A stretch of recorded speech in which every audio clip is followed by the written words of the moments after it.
going to look at some rhythmic ideas for the solo section. I'm just going to play the left hand, which is a 2-bar groove repeated.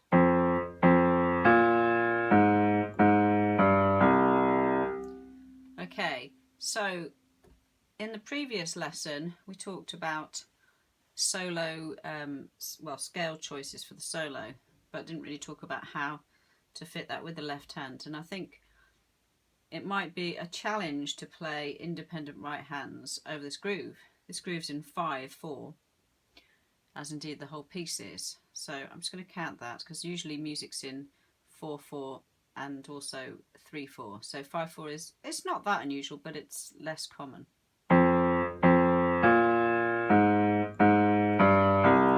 1, 2, 3, 4, 5. 1, 2, 3, 4, 5. 1, 2, 3, 4, 5. 1, 2, 3, 4, 5. To truly get independence in the right hand, you should be able to play and talk at the same time. I was just talking there, and I could probably have a conversation while doing it. So I'm not suggesting you do that, but that is a way of realizing when you're able to focus on the right hand, because you don't need to concentrate anymore on the left hand. But we can do some things to develop that. So I'm going to play crotchet Fs in the right hand over that groove in the left hand. 1, 2, 3, 4, 5.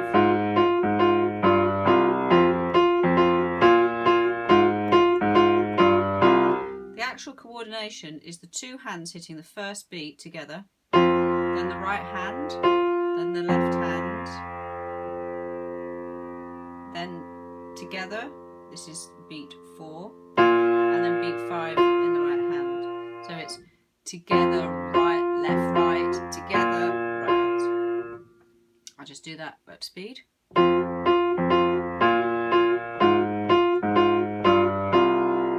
Now you could play a melody just with crotchets.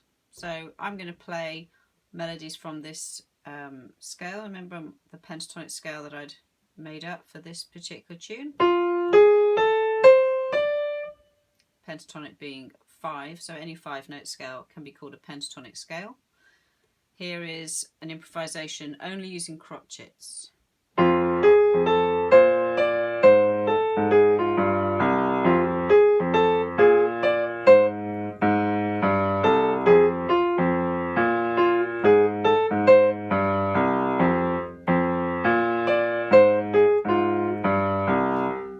Listening very carefully, you notice that occasionally I did play the odd quaver. It is very difficult to set yourself a task like that, but I did a pretty good job. I tried to leave some space, so you don't have to actually fill every beat in the bar. So for example, you could say, I won't start till beat 3. 1, 2, 3. 1, 2, 3. 2. Okay, it doesn't really sound much like music when you have to do all these things, but it's a good way of developing independence. I'm now going to play a riff. So my riff's going to go, and that fits the left-hand pattern.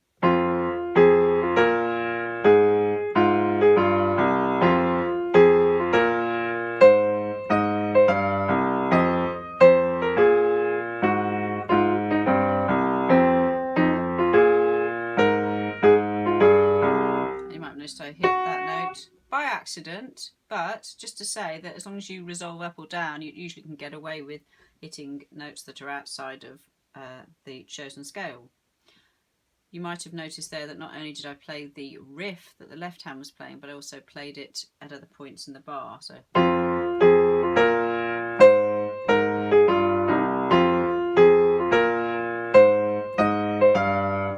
I use that all the way through. So playing the identical rhythm to the left hand is also an easy way to get over that coordination problem. And just making up various riffs will give you some ideas. So here's a riff that isn't the same as the left hand. Okay.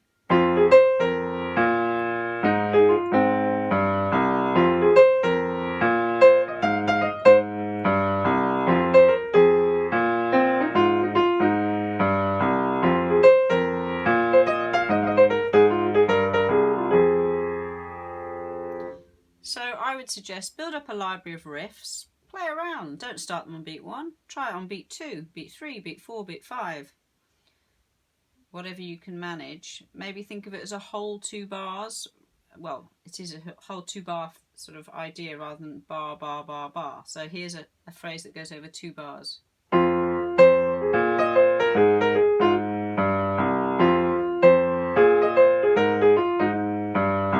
And here's shorter phrases that go over 1 bar.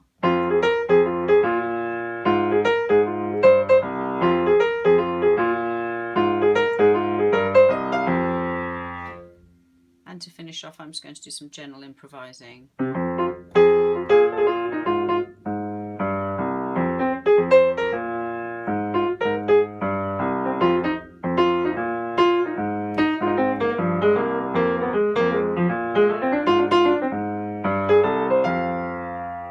And use mostly the blues scale there in that particular improvisation.